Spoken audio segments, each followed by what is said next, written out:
గండకీ నదిలో అక్కడ జన్మించినటువంటి సాలగ్రామాలు సాక్షాత్తు వెంకటేశ్వర స్వామి వారికి ఇష్టమైనటువంటి సుదర్శన సాలగ్రామాలు మీరు చూస్తున్నారు.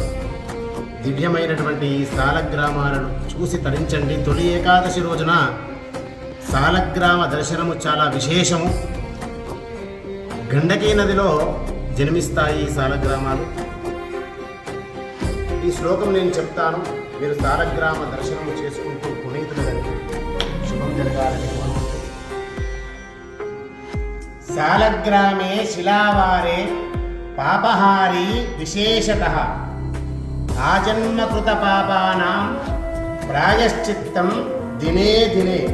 ఈ భవ్యమైనటువంటి సుదర్శన సాలగ్రామాలను చూసి తొలి ఏకాదశి రోజు పునీతులు గండి, పుణ్యము సంపాదించుకోండి. శుభం శుభం. నమో వెంకట.